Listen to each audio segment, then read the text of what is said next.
Good morning. My name is Kathleen Richardson. We are so thrilled to have a jam-packed room with an outstanding program as we celebrate together the National Day of Glass. It's finally here. And for those of us who have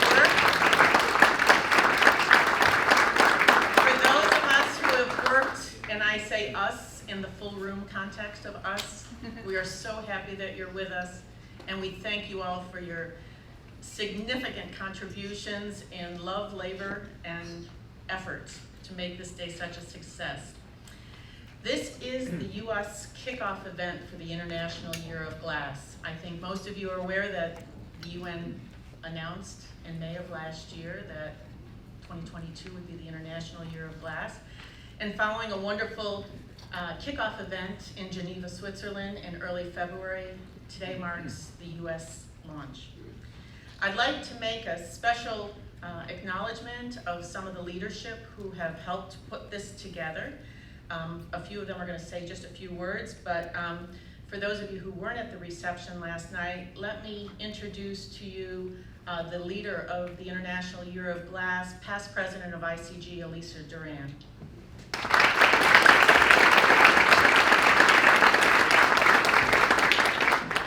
And I think most of us in the room appreciate the hard work and vision of the man who, along with Charlie Craig from Corning, had the original idea of that we need to do this, and Kathleen, we need to do this. David Pye, the architect of today.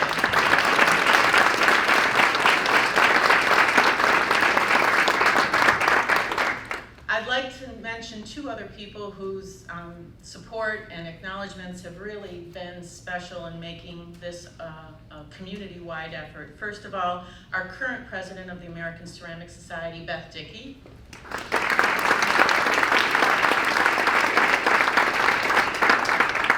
And the leader of our team from the American Ceramic Society, Mark Mecklenburg, and his staff who have done everything to make this.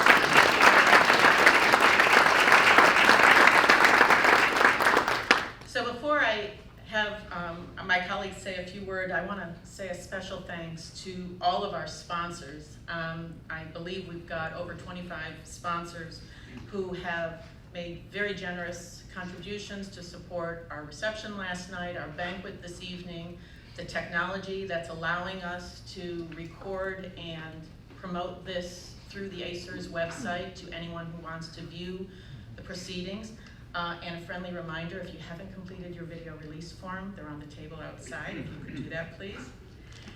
But you sponsors made this a reality. This was grassroots. We had no budget for this, and through your generous contributions, we were able to more than cover the costs of this event.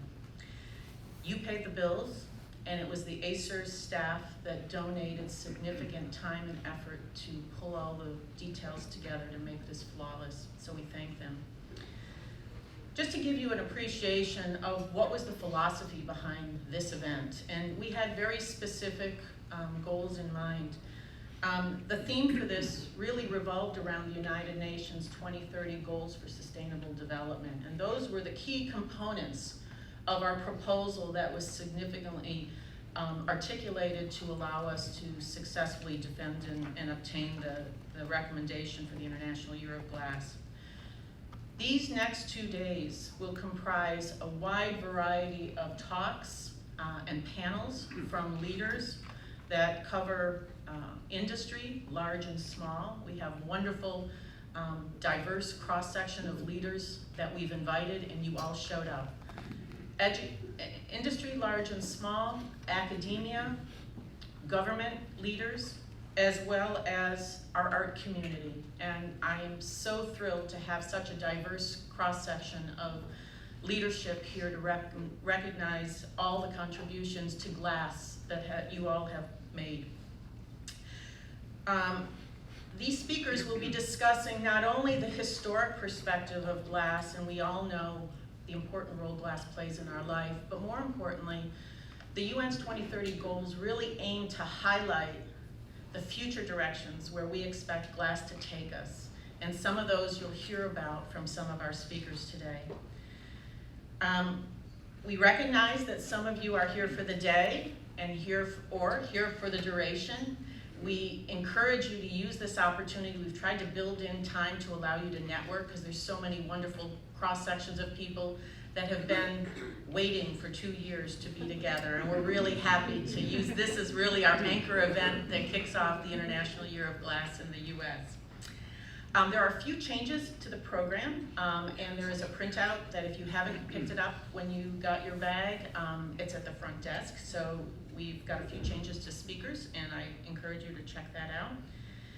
I want to also highlight the fact that this is our first event, but we will have 2 other major events sponsored by the Ceramic Society, as well as multiple partner events through the Corning Museum of Glass and their activities. A number of art organizations are having their annual meetings tied to the International Year of Glass, as well as the Glass and Optical Materials Division meeting, which will be in Baltimore at the end of May, and the Materials Science and Technology meeting that will be held in October in Pittsburgh, where we will be convening for the first time our inaugural K-12 Workforce Development Educators Forum, specifically aimed at teaching the teachers who are educating our young people, incorporating glass into that curriculum so that they can be your future workforce.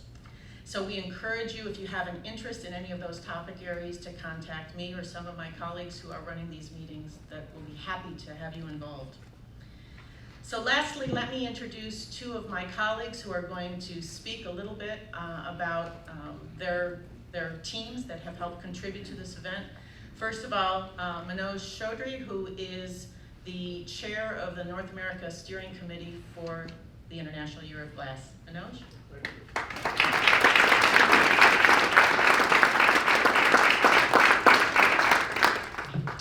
Good morning. On behalf of the North American Steering Committee for the International Year of Glass, my co-chairs, Professor Eunice Mesadek of University Laval, and Kathy Jordan, President of the American Glass Guild, and the entire steering committee. And of course, on my personal behalf, it's a great pleasure to welcome you to the National Day of Glass. Certainly for me, since COVID began, this is the first in-person meeting I'm attending. So that in itself, for me, is a great personal achievement, and we need to celebrate that. Beyond that, I would like to mention a few other people without whom we would not be here. Some names you already have heard. I'll begin with Professor Pai, who was, as Kathleen already mentioned, the visionary who came up with this idea of having an International Year of Glass. I also thank him personally for involving me during 2016 to 2018 for about 3 years on propagating the vision of Glass Age. The 2 of us, sometimes together, sometimes separately, made a number of presentations at various international forums. In those days, I was the president of the ICG, so I had the great privilege of working with David Pai. I also want to mention the Finance Committee. People say that money is the milk of politics or something like that. Well, money is the milk of everything, as you know. So I'd like to mention Arun Varshnaya, Bob Lippitz, Marcus Fish, for raising the finances for the events we are having. So with that, I again welcome you all. Let's have a wonderful conference. I'm sure we'll have it. Thank you very much.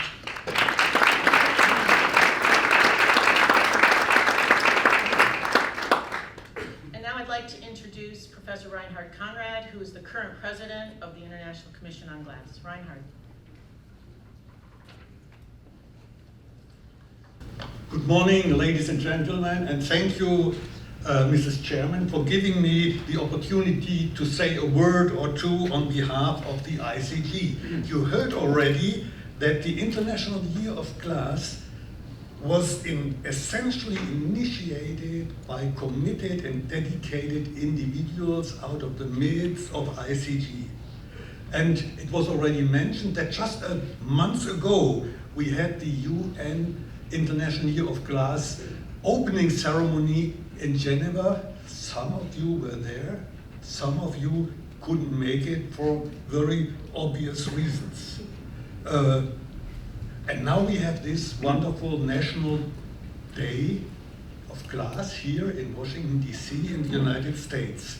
Well, actually having such a day is a must for our American colleagues. After all, the United States have a long-standing history in the tradition of glass science and technology, glass arts, and in glass manufacturing, industrial glass manufacturing. And all of us still remember gratefully, most gratefully, the 100th birthday of the GOMD, which we were able to celebrate 2019. How long ago? 2019. And for many of us, the last occasion where we could meet face to face, person to person. And you may have felt this yesterday, I did that, how much we enjoyed that this comes to now. Well, the National Day of Glass conference runs under the umbrella of the International Year of Glass, and we are so proud to have this headline. But what will we find in the history books written about the glass 2022? History has its own laws and rules, sometimes nasty ones, and maybe we find this is the third year of COVID pandemic year. And you may know that one of the largest fairs in the world in Shanghai, China, 2022, just had to shift to another date, yet to be known. And even worse, 2022, the year of recurrence of war in Europe. Incredible. So when we celebrate our favorite headline, these other headlines cast a shadow, no doubt, and take influence also on the world of glass. But then again, the foundation year of ICG, 1933. What is written in the history books about that year? Oh my. And then you will see that individuals having a vision and a friendship and a good relation are able to swim against the stream of what's going around. And this is also something which we hope to experience here.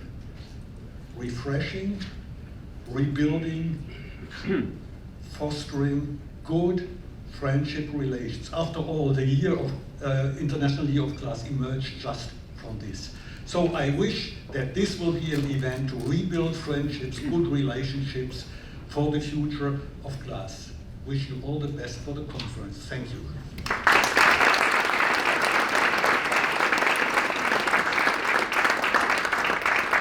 Thank you, Reinhard.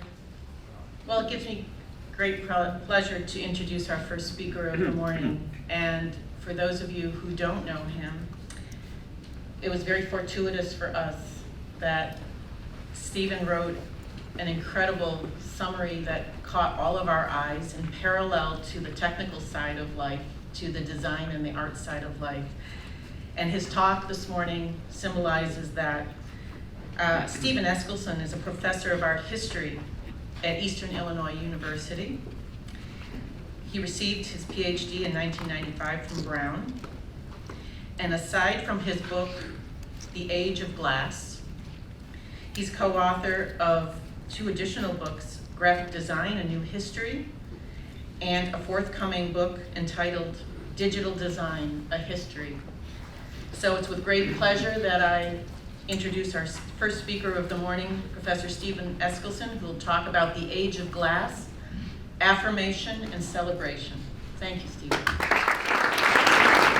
Okay, everything looks good.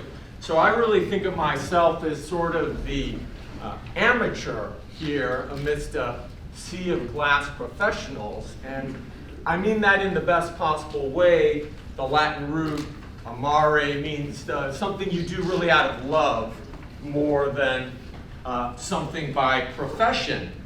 Now, my speech, which is, it is sort of a sidelight, if you will. I like to think of it as sort of the amuse-bouche of the conference, right? Just a little taste of what we do in design history.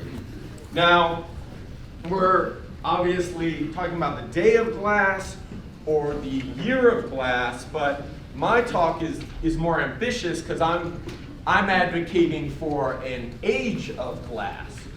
And when you start talking about ages, what you're invoking is it was a 19th century Danish archaeologist, I believe, who came up with the notion of the 3 ages, stone and bronze and iron. So that's sort of the context then for an age is something where there is a material that defines an era, and I think both in the sense of a technical or functional sense, and especially with glass, also in sort of a symbolic or metaphorical sense as well. So with the age of glass, there's a few, of course, obvious things that you would point to. Number one being the ubiquitous nature of glass, from the most mundane pickle jar to the most glamorous technology. And that being said, glass also has, I would argue, this longevity where it has transitioned from, say, the industrial era to the digital era. And a lot of materials can't make a jump like that. But to me, the main issue, the main thing that creates the idea of the age of glass is, and let me see if my slides work. Uh-oh, this is not. All right, so we are talking about the age of glass. And one of the key things, I think, is its visibility. Okay, so if someone comes to me and is like, oh, well, this is the age of silicon. I'm like, nobody sees the silicon except the people who fix your computers. And even then, it's buried. But glass, in particular, has 2 real front-facing practices. And that is, of course, the skins of buildings and screens. And it's really hard for any other material to compete, if you will, with that sort of visibility. Now, I want to trace these 2 phenomenon, if you will, the phenomenon of architectural skins in the screen, back to what remains the major touchstone in design history today. The Bauhaus, right? A school that merged art and design faculties in 1919, first in Weimar, then in Dessau, briefly in Berlin, under the directorship of Walter Gropius, an architect. And nowadays, anyone in a design field, big tech, for instance, are going to invoke the Bauhaus when they talk about the design of their products. And this is sort of the iconic image here on the right. It's helpful if you forget the name, it always has it. But in terms of architectural skins, everyone's going to say, Walter Gropius inventing the glass curtain wall at the Bauhaus studios. This is the beginning of this sense of smooth, functional glass skins. Now, it's not really true, though, I will point out, and I have to, as sort of being curmudgeonly professor, point out that the way the Bauhaus really begins is not as sleek and smooth and modern. See, Gropius is really scrambling to hire professors, and he finds this professor on the left here, Johannes Itten, who he knows students love. He's really inspiring. So he hires Itten, And Itten pretty much takes over the Bauhaus. And here's the thing, it turns out he's sort of a mystic follower of a sort of a spiritualist movement from the late 19th century in the US called Mazdaznan. It's not something that's around anymore. And he very sort of divisively develops a sort of cult-like persona that about half the students follow. And things are not going well. And forget about your glass curtain wall. This is a gatehouse that used to belong to the Knights Templar. That is where Itten had his office. I mean, you can't be less Bauhaus looking than where things begin. In terms of glass, they have a really artisanal stained glass workshop. Now, stained glass is an industrial product at this time, but not really at the Bauhaus. So early on, if you were to go visit the Bauhaus in Weimar, forget about even the political problems, 1923, you're not going to see this future of glass in design. You're not going to see this Bauhaus. And you will really barely see it in the later 20s. So Gropius manages to outmaneuver Itten.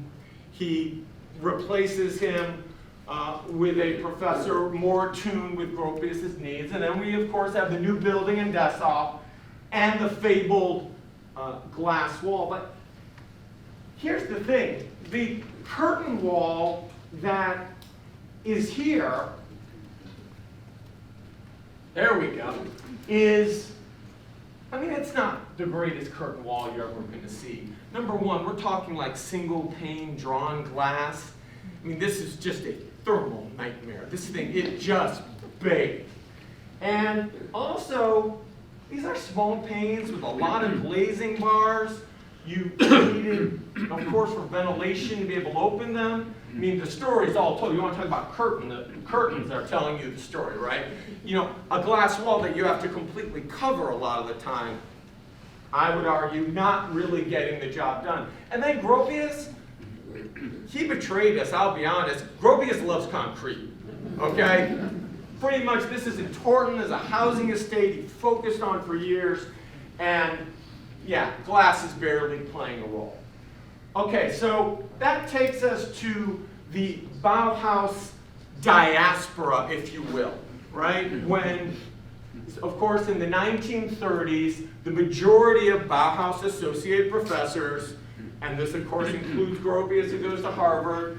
I'm Chicagoan. Mies van der Rohe, honorary Chicagoan, is, of course, at what becomes IIT. And it is in this post-war phase that this idea that the Bauhaus was where the glass skin began, and they sort of clean up Bauhaus history, if you will. The whole Itten part and the spiritual breathing exercises, that part is sort of jettisoned, if you will. And we end up, this is the Bauhaus Museum in Dessau, and I think it visually really shows you, here's the skin, the way people think of the Bauhaus today, as if it was always, you know, there's cherry picking here, right? It was always that glass curtain wall that led immediately to this. Like, this is the way people imagine the Bauhaus building, I would argue, more than the actual building. Okay, so then it's post-war. It's the 1950s. All the Bauhauslers, they've moved around the world, of course, most prominently in the United States. This is Midtown. This is 56th and 5th, I think. It was a Corning building back in the day. And we see here, it takes after Lever Brothers, I will point out, with the green tinted windows and the spandrel glass. But you get that smooth, seamless skin. And this is another quality of glass in terms of its longevity. Is this a 50s building by Wallace Harrison? I think it looks great. I will point out in the lobby a mural by another ex-Bauhaus student professor, Joseph Albers. So in our age of glass, it is hard to compete with that sort of, this by the way is the St. Regis, again, Chicago sort of Homerism. It is very hard to compete with this type of display and just the impact that has on anyone who sees it on some sort of visceral level. So architecture, number one, and that Bauhaus connection is our first story. Now, the Museum of Modern Art in New York did a lot, I'm going to fall down, did a lot to promote the sort of new, cleaned up Bauhaus. This is one of their first exhibitions, 38, Gropius, Issa Gropius, and then this guy's going to come up now. Again, Bauhaus student, then a young meister like a junior professor, someone who moves to the United States in 38 and is looking for design work. So now we're shifting for the moment to screens. Another Chicagoan, Walter Pepke, there's a theme here, and Elizabeth Pepke. Walter Pepke had taken his father, I think, ran sort of a lumber company that he turned into Container Corporation of America, a great cardboard box manufacturer. I guess you could go age of cardboard with Pepke. So anyway, there's a couple of different stories about what happens next, but they had a mountain house somewhere near Denver. And Elizabeth Pepke, 1939, she decides to visit a town, kind of you could say a day in the country. And the day in the country, she goes to this broken down old silver mining town called Aspen. All the buildings are in tax arrears. It's not good. And she goes there, has a nice time, convinces Walter Pepke, this is a place that you're going to want to come, you're going to want to visit, you're going to want to build up.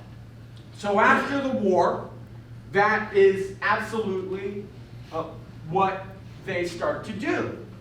And so Pepke, he wants the big name. He wants Walter Gropius. But Gropius is not interested in this project. He's working, in Cambridge.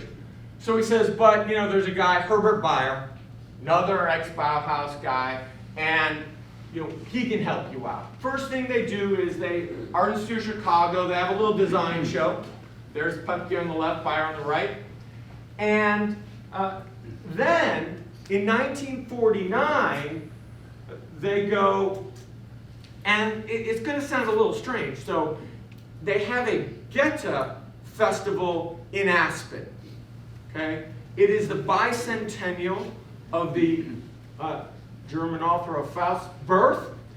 And Pepke is of German ancestry, and he is hoping to essentially bring attention to a positive light to German culture in the aftermath of the war. And so that's sort of where this comes from. It seems, a little odd. But anyway, they have this festival that spawns the IDCA, okay, which is the International Design Conference Aspen. And Pepke, really inspired by the Bauhaus, again, German ancestry, likes that idea of something that's going to bring together both a corporate sensibility as well as an art and design and academic one.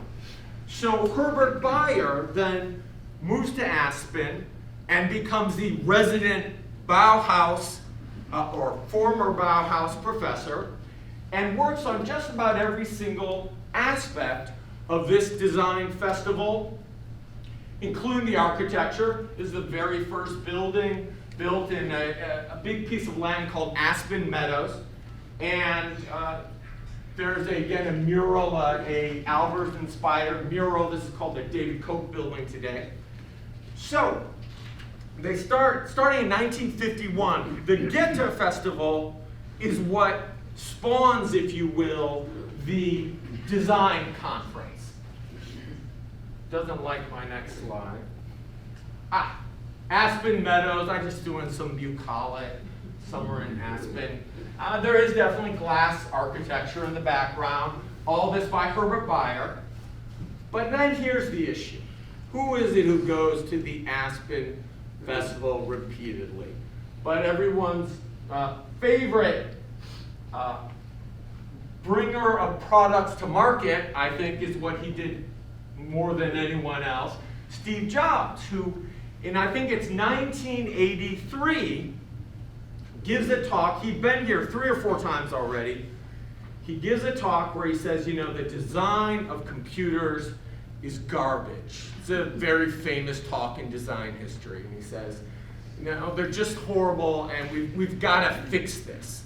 And this talk is usually seen as the beginning, if you will, of a shift from making computers to designing computers and paying so much attention to the UX and UI issues. So then we go to, I have to talk about another competitor. So we all know, and Wendell, you mentioned, he's holding a plastic there, okay? And I think you already explained why. There's no age of plastic. I mean, this was a total failure, right? Within a week, Jobs is like, this isn't, it's scratched, it's terrible. So no one try age of plastic on me.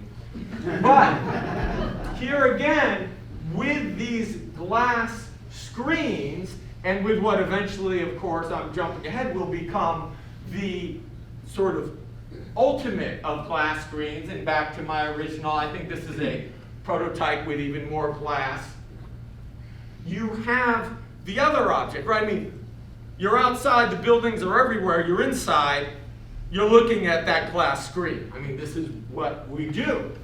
So, I want to stop there with our look at the past. I know I sort of got us off track, and I will just point out that, you know, from here on out, we're going to be hearing more about the future.